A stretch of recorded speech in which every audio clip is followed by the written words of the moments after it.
how we can design a circuit using CMOS logic and how we can determine the width and the length, of each transistor in a CMOS design. So what should be the optimal width and what should be the optimal length? What should be the optimal length of each transistor in our design? And what should be the optimal length of each transistor in the design? So actually if you look at the CMOS circuit, so actually there is a pull-up network and a pull-down network. Which transistor exists in the pull-up network? PMOS. Which transistor exists in the pull-down network? NMOS. Okay. What is the carrier in PMOS? Carrier, like there are electrons and holes. Okay. So the carriers in PMOS transistor are holes and the carrier in NMOS transistor are electrons. Now I have a question. Do you know that whether the mobility of electron is fast or the mobility of holes is fast? The mobility of electron is faster than the mobility of the holes. Now actually let's assume if we want to design an inverter. So in any inverter, if you look at an inverter, so a simple inverter will look like this. So we have two transistors. One is NMOS and another is PMOS. So this T1 is PMOS or NMOS? So T1 is PMOS and T1 is NMOS. This is your input A and output B. The output is B. This is the schematic of an inverter in CMOS logic. Now if you look at this PMOS, so what is the carrier? Mobility carrier. So the mobility carriers are holes and the mobility carriers here are electrons. Which one is faster? Holes are faster, electrons are faster. Electrons are faster. Okay, so electrons are faster. So electrons are faster than holes. So actually if you want to make the rise time and the fall time to be equal, now actually when there will be a rise time, it means that when the inverter is making a transition from a logical 0 to a logical 1, it's called as the rise time. Okay, and what about the fall time? So actually the fall time will be defined when the output of the inverter is making a transition from a logical 1 to a logical 0. So actually, okay, now if we want to have this rise time, so this is rise time. So in the rise time, the inverter is making a transition from a logical 0 to a logical 1. So now if you look at this rise time, so during this time, so there are two time intervals, so there are three time intervals. Actually, this is T1, internal time T1, time T2, and time T3. There are three time intervals, T1 and T2 and T3. During T1, this interval T1, this transistor, I call it P1 and P2. So what about P1? P1 will be on or off? During T1, off. P1 will be off and P2 will be on. During this interval, P1 on and P2 will be off. P1 is PMOS, P2 is NMOS. Okay. So now if you look at here, say it's P1 is PMOS, P2 is NMOS. Okay, let's call it N. This is P and this is N. P and N. So this is PMOS and this one is NMOS. So during interval T3, P is on, so actually it will be pulled up by VDD, so it's a high time. Yes. Okay, so now when we make a transition from a logical 0 to a logical 1, so during this time interval T2,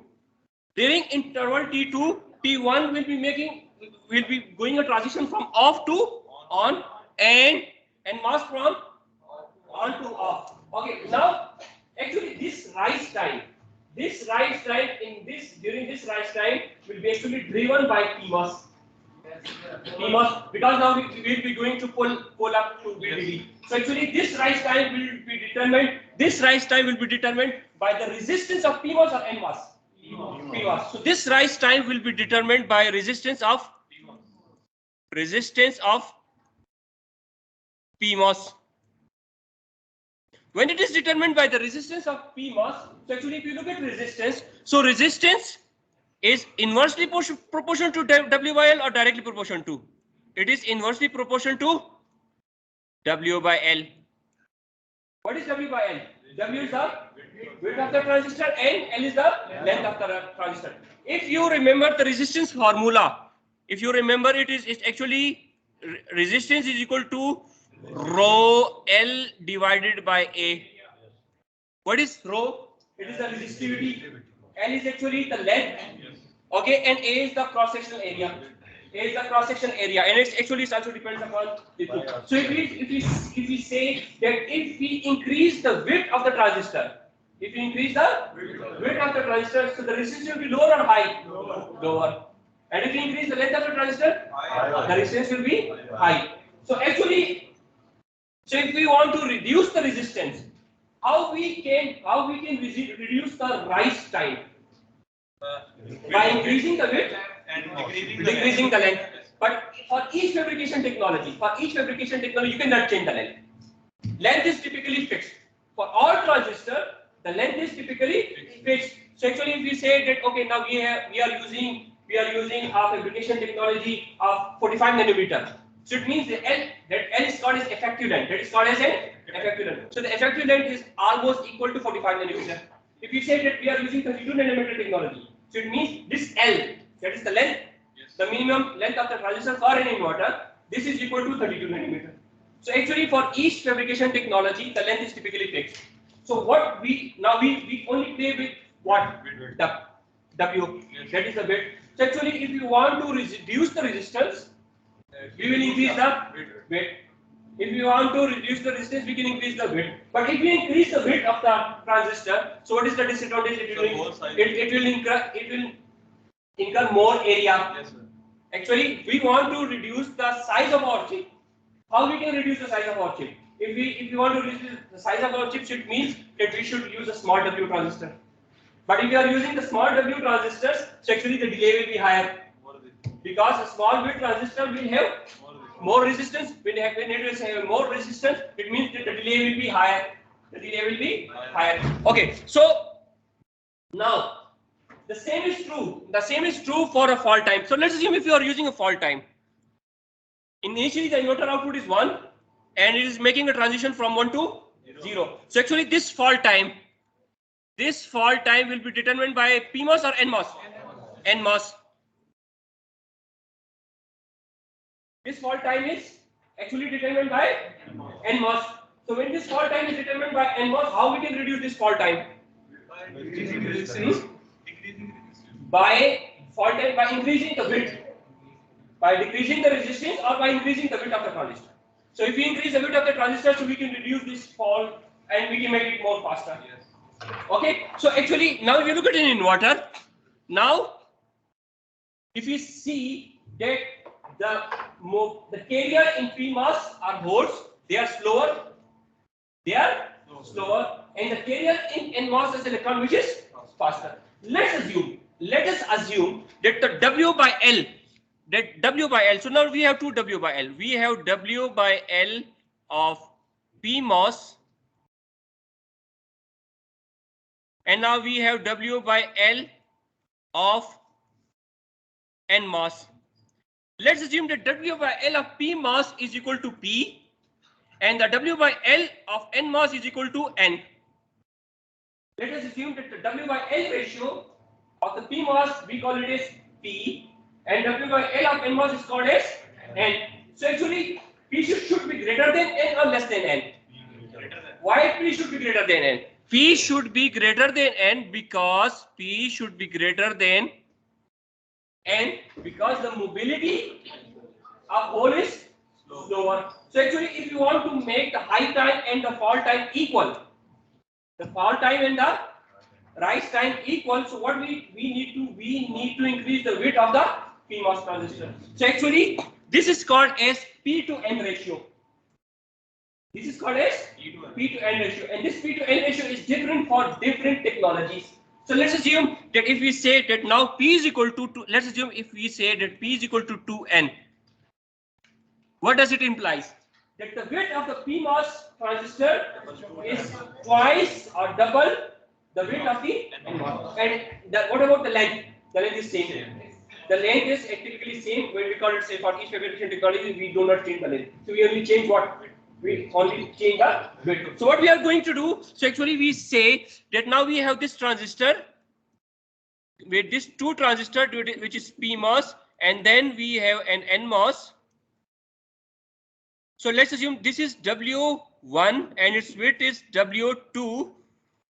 So actually, typically W1, the width is greater than W2. So what we want to achieve this, we increase the width greater than W2 because we want the resistance, we call it the on resistance or the off resistance. So we want to make the on resistance of PMOS to be equal to the on resistance of NMOS. So equally, if they have the same resistance, so they will have the equal rise and fall time. The equal. So what we are going to do by adjusting the width of each transistor. So we want to make the rise time equal to the fall time. So we want to have make this design. But now this is only for an inverter. This is only for an inverter. But if we want to implement any AOI cell or we want to implement OAI cell, so it does not consist of one transistor. It consists of many transistors. Some transistors are connected in parallel and some transistors are connected in series. So now we will decide for any circuit that how we can determine the width and length of each transistor. The width and length of each transistor that are connected in the pull-up net, that are used in the pull-up network or that are used in the pull-down network. So now we have a small problem. Now let's assume that now this is an NMOS. This is an NMOS. And the figure shows an NMOS. So this is the width of the transistor. The width of the transistor and it's the length of the transistor. The channel length is between 2 N plus and N plus. Okay. So now let's see if we want to implement this function. We want to implement this function. Can you see the function? This function Y. Actually, if you do, so if you say for now we have two implementation. One is the PMOS implementation and another is a NMOS implementation. If you look at the PMOS implementation, so if you look at the PMOS implementation, can you see the PMOS implementation? This one is the PMOS implementation. So in the PMOS, sorry, in the NMOS implementation, it's the NR implementation. The inputs are inverted or non-inverted? The inputs are non-inverted and output is inverted. And actually for the NMOS implementation, this one is for the NMOS implementation that is shown in red. Sorry, it's the PMOS implementation in which the output is non-inverted and the inputs are inverted. Now we want to implement. So now, actually, if you look at this red and this blue, actually these are the dual of this function that is given above. That is given above. And now we want to implement both of these functions. We want to implement both of these functions. So actually, if you look at here,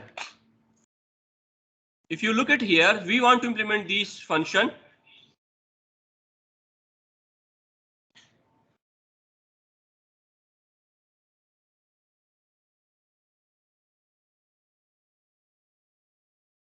Why? So to implement Y, it should be implemented with PMOS or NMOS? PMOS and Y bar NMOS.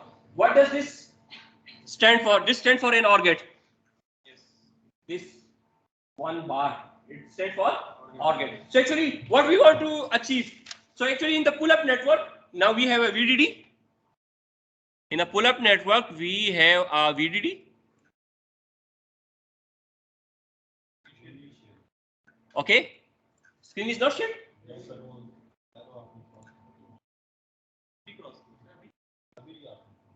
Okay.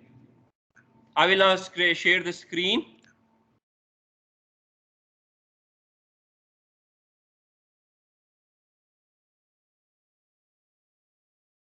Is the screen now shared?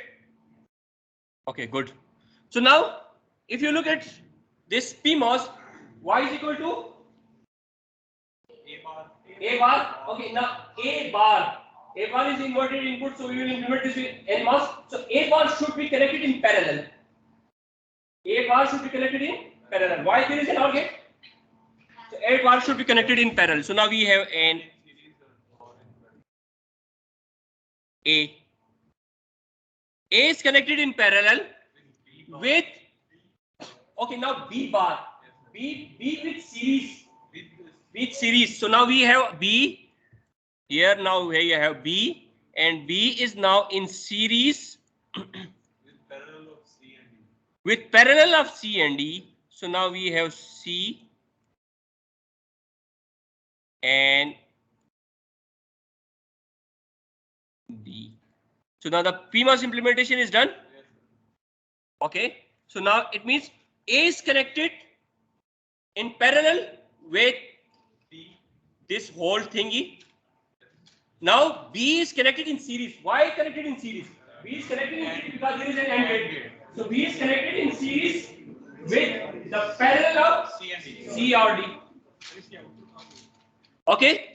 So now if you look at the output, so output will be from here. So this is your output. Let's assume this output is Y. Okay, now we have a pull down network. So pull down networks, it's very simple. So now can we see A is in series. So actually A is in series. We need an NMOS in series with B. Okay, so now we the series with B, and actually if you look at B is in parallel with C and D. So C and D will be in, this will be C, and now it will be D, and now we have, and this is your output Y. So now this is actually the complete circuit. The complete circuit that we have designed using CMOS logic. Okay, we already know that, and for AND we need series implementation, and for OR parallel implementation. Okay, now how many transistors are there? So actually if you look at here, so the transistor data are here are T1, T2, T3, T4, T5, T6, T7, and so there are 8 transistors. There are 8 transistors, and now we need to size each of these transistors. We need to size. We need to determine the W by L, the W by L ratio of each transistor. Okay, now if you have an inverter, if you want a delay, if you want a delay that is close to that of an inverter, if you want to have a delay that is close to that of an inverter, so actually the worst case, so actually if you want to have a delay that is close of an inverter, so the worst case resistance of this network should be equal to what? P. What is P? Is W by L of PMOS.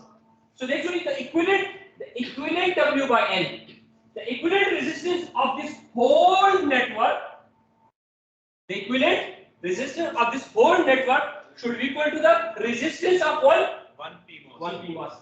Similarly, if you want to size all of these transistors here, if you want to size all of these transistors, actually the equivalent resistance of all of these network should be equal to the resistance of one NMOS. So actually, if you say, and now the resistance now depends on the W by L ratio. The resistance depends on the W by L ratio. When the resistance depends on the W by L ratio, so it means we need to set W by L of each transistor. So actually, the equivalent W by L of all these transistors, let's assume it is equivalent to N. Now we have two networks. One network is the top network and another network is the bottom network. Now if you look at the top network and the bottom network, so actually when we want to determine the size of all these transistors, so we need to consider the worst case path. So actually if you look at the down network, at the full down network that is constituted of NMOS transistor, so what is the worst case path? 5, 7, 5, 7 and 8. So the worst case delay will occur when T5 is on, T7 is on and T8 is on. So that is the worst case delay. So actually now we need to find the worst case delay. So let's assume the worst case delay for this path is this one. What about the worst case path in the transistor? These. So these are the worst case. So actually now we want, so actually what the ideal scenario, the ideal scenario. In the ideal scenario, we say for this path, let's assume this path is this path. For this path, it is for T1. It is very simple. When T1 is on, what does it imply? Now we have a path from VDD to Y. So what should be the size of T1? The size of T1 it should be P. P1P. Why 1P? Because it is W by L of P. Okay. Now if you look at this, V and T4. So the worst case path. So if you look at the second worst case path, B, T2 and T4. So actually, if we make it 2P and 2P, why we are using 2P? Because there are two transistors in series. We are using two transistors in series. So actually, we can use a formula. We can use a formula here. So if you look at here, these are all transistors. So here, if can you see here? Can you see here? So this is the worst case path. T1, T3 and T1, T3 and T4.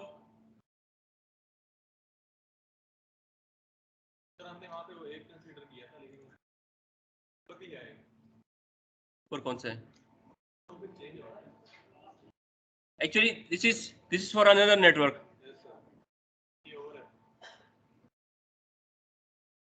A bar, B, C, and D.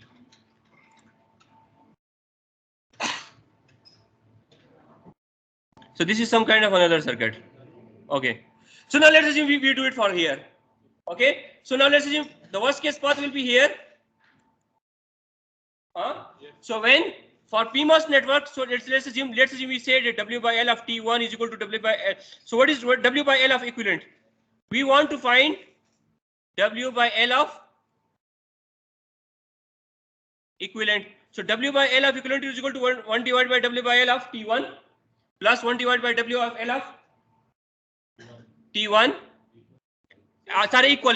Let's say what is W by L of T1, T3 and T4. And since all of them are equal, so we can make it like this. So actually for this path, what should be the W by L of each transistor? 3P. And for this 3P, and for this we should consider the worst case delay. So the worst case delay will occur when it's like this. We are considering the worst case delay. So it's for the worst case delay. This is for the worst case delay. Okay. So we want to cater for this. So actually, let's see if P1, P3, and P4 are on. With all of them are on, so all of them will be conducting, and they are connected in series or parallel? Series. So if they are in series, so actually we should increase its width or reduce its width.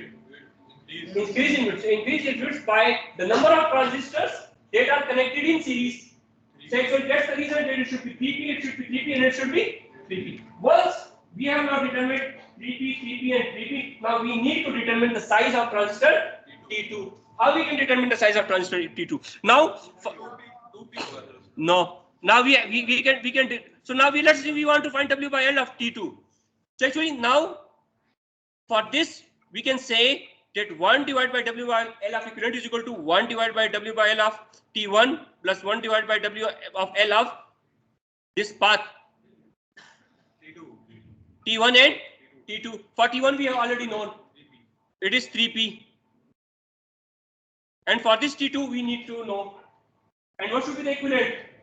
It should be equal to 1 divided by P. So if we put this in the formula, so what should be the W by L of T2? It should be 2 divided by 3P. It is actually not, it should not be 2 divided by 3.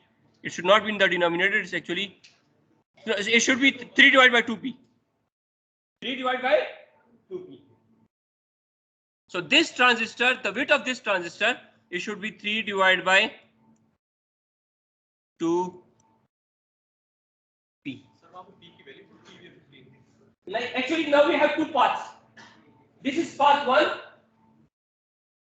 and this one is path 2. What should be the equivalent resistance of path P1? P. The equivalent resistance of this one should be P. So to find the equivalent resistance, we should consider the worst case path. What is the worst case path? P1, P3 and P4. So to make the equivalent resistance equal to P, all the transistors that lies within the worst case path, the size of these transistors should be 3P. Once the worst case path is done, so for the worst case path, what should be the size of P1? 3P. Now this 3P is known, but this is not known. Now we have a path P, P2.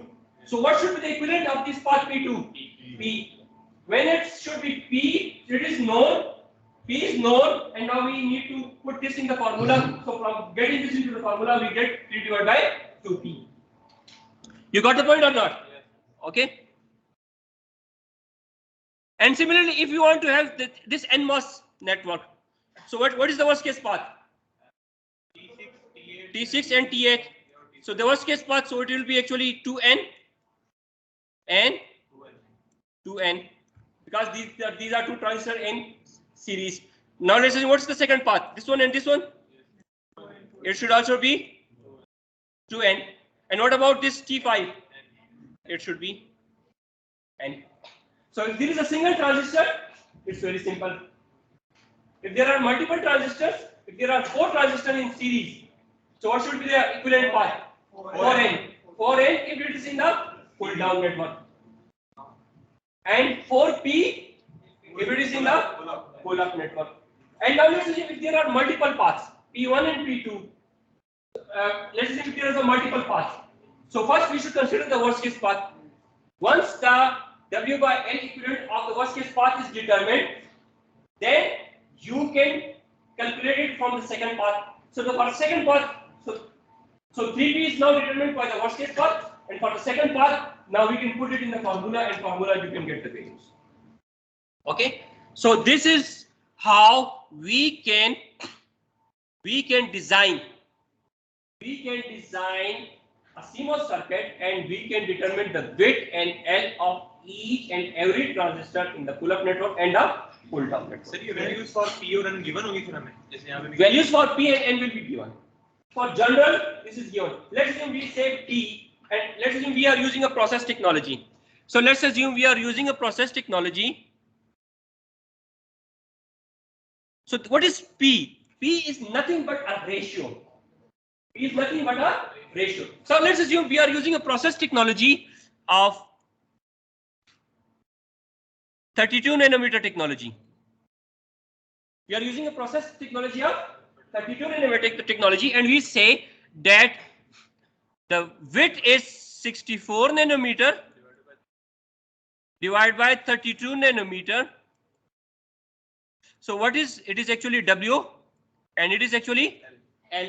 So what is W by what is P?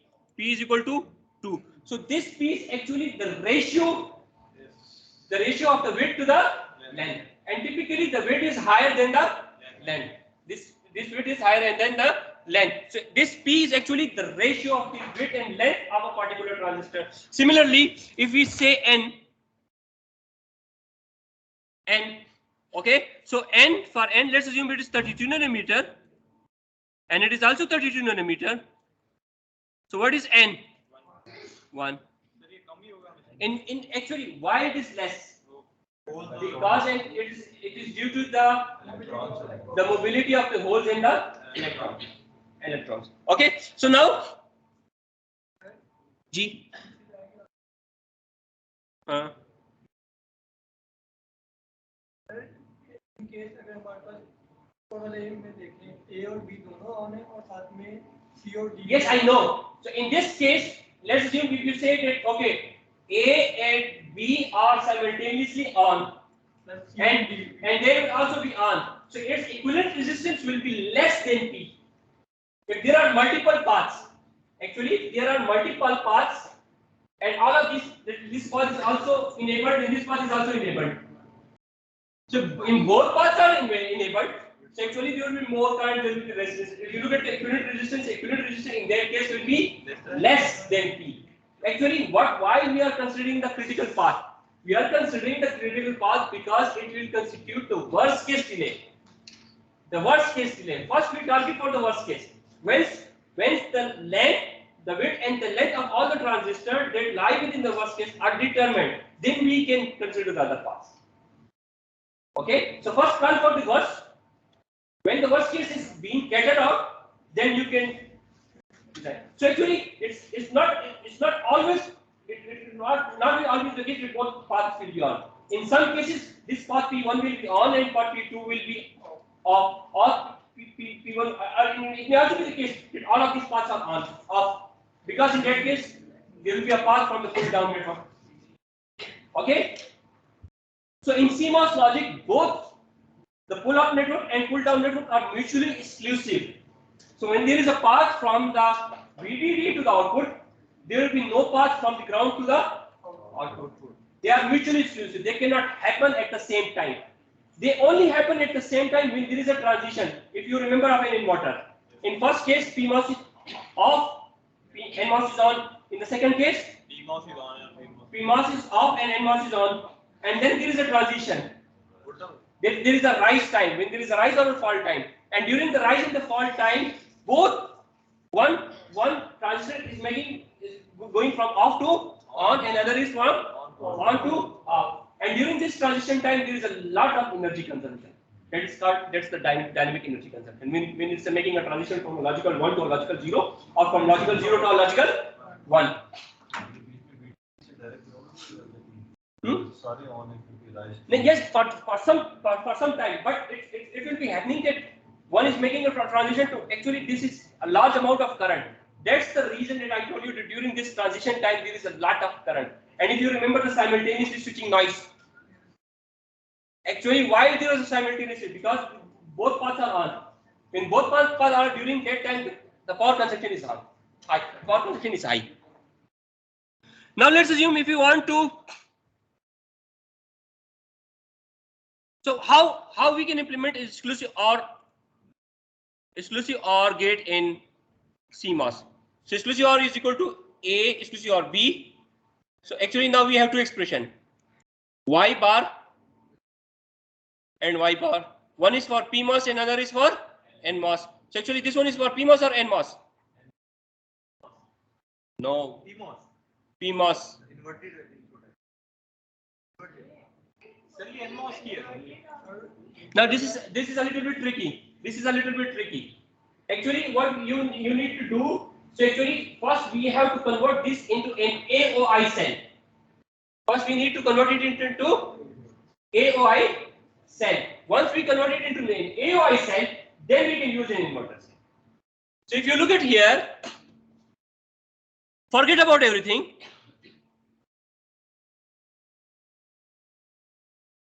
This one and this one. So we have an AOI cell. What is this AOI cell? 2 AOI 2 cell. If you look at here, 2 and 2. Now we are using A and B bar. Let's assume this A is equal to A and B bar is equal to. Now it's very a little tricky. It's a little tricky. Let's assume this B bar is equal to K.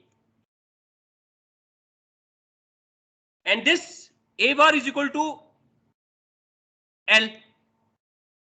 Forget about inverter. Let's assume we have now an AOI cell we have an input A, L, K, and B. What about A and B here? What is A? Is this? It's B. What is A bar? L. What is B bar? K. So now we have an AOI cell, of 4 inputs. What are the inputs to this cell? What is Y? Actually, Y is a function of what? A, B, K, and L. So Y is a function of A, B, K, and L. And actually, if you look at K, what is this B bar? K. And what is this A bar? L. Now you got the point that how we can implement an exclusive OR gate. So actually, first, whenever a question is asked in the exam, you have to first convert that logical cell into an AOI form or OAI form. When it is in AOI or AOI form, so actually there will be some inverter. So you can then play with these inverters. So actually, if you want to implement an exclusive OR gates, how many transistors will be used? 1, 2, 3, 4, 5, 6, 7, 8, 9, 10, 11, 12. 12 inverters will be used. 2 inverters will be realized for inverters. And 2 transistors will be used in inverters, 2 for K, 2 for L, and then 8 transistors will be used in the CMOS logic. And out of these, 4 will be used in the pull-up network and 4 in the pull-down network. Now, if you look at here, so if you look at the worst case path, so that's the worst case path. So what should be the size of these transistors? 2p, and then 2p and 2p, and similarly 2n, and 2n. So if you look at this circuit, so this will see that how we can design. So now we have another this circuit. What should be the size of this one? 3p, and then 2p, and then p. Similarly, this is the worst case path text. 3n, and then 3n and 3n. And now if you look at from this path, for the third path, that is a little bit this one. For this path, it's also with 3n. Yes, it will also be 3n. So actually all these. Okay, now we have another problem. So for a process technology with L is equal to 1.2 micrometer, L is 1.2, so the value of L is given. N is 1.5. So here you can get the bit of the transistor. P is 4.5. In this case, P is greater than N. For the reason that I have mentioned before, give the size of all transistors. For 4 input NOR gate, 4 input NAND gate. So now let's assume we are using a NOR gate. So this is our NOR gate. So what should be the size of all these? 4p, and 4p. And for the in the down transistor, n. Okay. So actually then we can say that 4p, and then we can calculate it.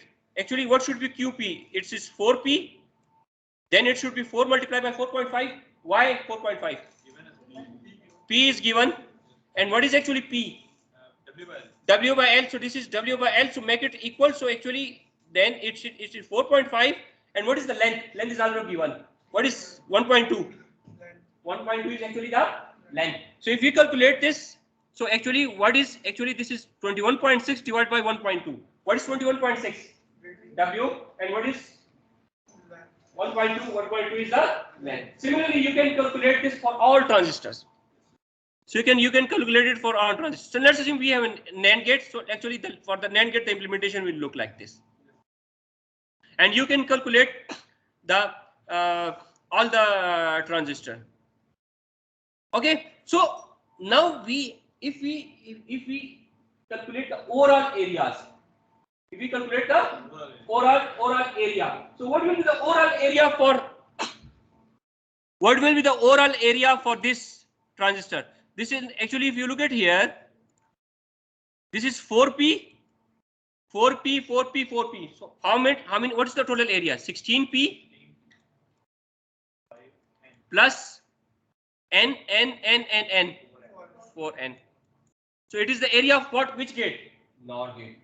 It is the area of the NOR gate using CMOS logic is 16p plus 4n. If you look at this P, and P. So actually, what is the area?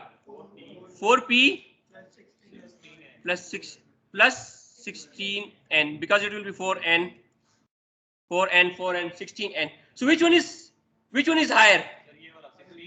16p is higher. Why? What is the value of P?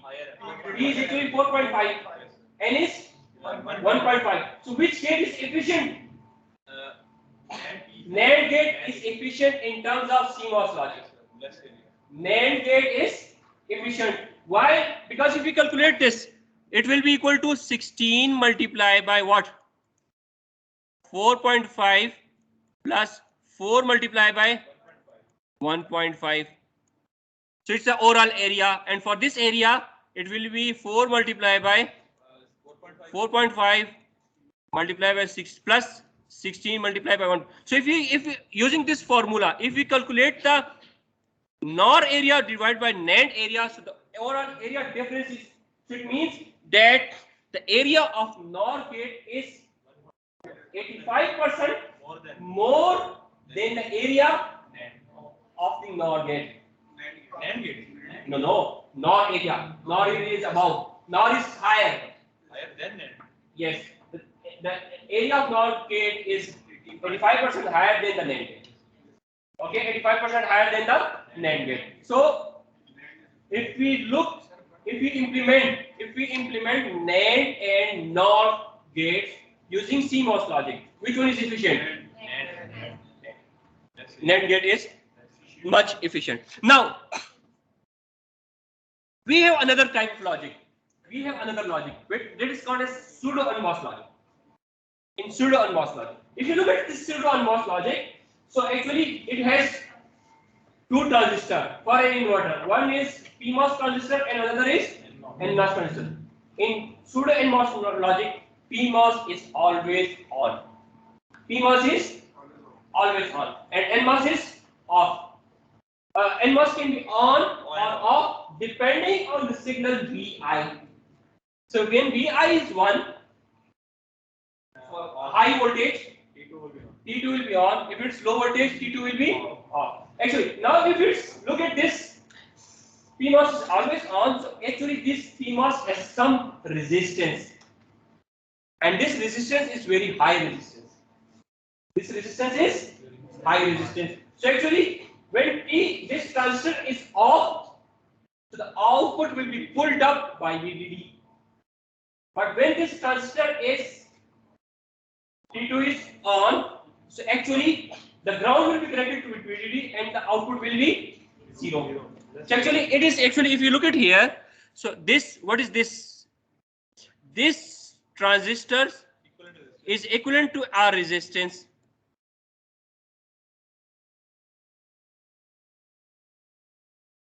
This is equal to our resistance. Okay, now in any kind in pseudo-NMOS logic, when we want to design a pseudo-NMOS logic, the pull-down network is similar to the pull-down network in CMOS, but all the transistors in the pull-up network are replaced by what? One transistor. Replaced by one transistor. I will give this with an example. So if you have this logic. If you have this logic, how many transistors are in the pull-up network? 1, 2, 3, 4, 5, 6. Okay, so actually, if you want to implement the same function in pseudo-NMOS logic, so this will exist as it is, and all of these replaced by one PMOS. It's very simple. So what's the difference between pseudo-NMOS and In the pull-up network, in the pseudo-NMOS logic, there is only a one PMOS and one inverter. Sorry, one transistor, and that transistor will act or behave as a resistance, and its resistance is very high. Actually, let's say in CMOS logic the resistance should be low, but in pseudo-NMOS logic the resistance is high. So what is the disadvantage of pseudo-NMOS logic? So consider a scenario. Let's assume consider a scenario. We are implementing an inverter. So there will be a PMOS that will always be on. So there are two possibilities. PMOS is on, NMOS is off.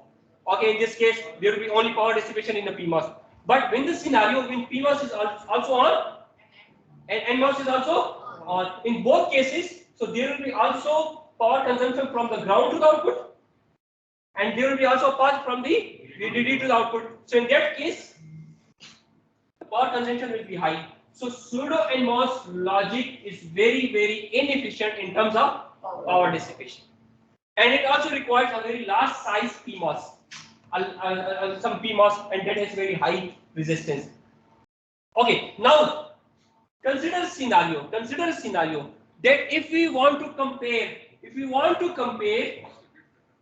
implement a NAND gate and a NOR gate using pseudo-NMOS logic. So what we need to do? If you look at down here, so if you want to implement this NOR gate in pseudo-NMOS, what we need to do? We will replace all of these 4 transistors with how many transistors? One PMOS. So the critical path will be small or small. So the critical path will be small. Okay. So in the critical path is small, the delay will be high or less? Less. So in this case, we can say that the implementation of the NOR gate, is efficient in pseudo-NMOS. Now, if we compare this, okay, if we implement this with pseudo-NMOS, so what is the overall area? What should be the overall area? 1 into P 4.5 P plus 4N. 4N. Why P? 1 P more. Because all of these 4 transistors are replaced by one transistor. When all of these 4 transistors are replaced by one transistor, so there is only one transistor in the critical path. And actually, if you look at here, okay, these will be replaced by 1P. So what will be the overall area? P plus 4N. P plus 16N. P plus 16N. Which one is better? NOR. NOR is because NOR is P plus 4N and it is P plus 16N. So this implies that the implementation of NOR gate is efficient in pseudo-NMOS logic. Okay, and the implementation of the NAND gate is efficient in CMOS logic. So that's the reason that if you want to realize a circuit using NAND logic or NOR logic, so whenever we always say that NAND and NOR gate are universal gates. So actually, if somebody says that okay, we have a fabrication technology that is optimized, for NOR gate. So which family should be pseudo-NMOS? And if we say that this is a family that is optimized for a NAND gate, so which technology should be this? It should be CMOS. Okay, so this is a power of trade-off. So okay, now there is also a question, a simple question here. Okay, for this, also give the relative area of 2 NAND gates. So now we have made a comparison of these 2 NAND gates. And what is the scale NAND gate? What is the ratio of the maximum to the minimum current available to charge a load capacitor? The maximum current and the minimum current to charge a load capacitor. What is the maximum current and what is the minimum current? So what will be the to charge a load capacitor for which gate? NAND gate. Now we see a NAND gate, and now we see this NAND gate implementation in CMOS logic. Okay, what will be the maximum current? The maximum current will be there when all of these 4 transistors are on, T1, T2, T3 and T4. So this is the maximum current. So the maximum current will be there when 4 transistors A, B, C and D in the PMOS network are on. So actually, let's assume this current is ID. So actually, now we will have current in how many paths? 4 paths. ID, ID, ID, and ID. And if we use KCL, the maximum current will be 4 ID. And what will be the minimum current? ID. So the ratio of the maximum to the minimum current will be 4 ID. Okay, and the minimum when all of these are on, so this will be the minimum current. And so the minimum current will be from the CMOS network or the NMOS network. Sorry, in the NMOS or PMOS. So the minimum current will be from the NMOS and the maximum current from the PMOS network. So this actually if you look at the part C and part D, to discharge the load capacitor and to charge a load capacitor. Okay, to charge a load capacitor, if you are charging a load capacitor, it will be from the pull-up network, and if you are discharging, pull-down network. So actually, these are different scenarios in which you have, and actually all of this is the maximum to the minimum current. So to discharge a load capacitor is minimum. So now we already have studied this CMOS logic.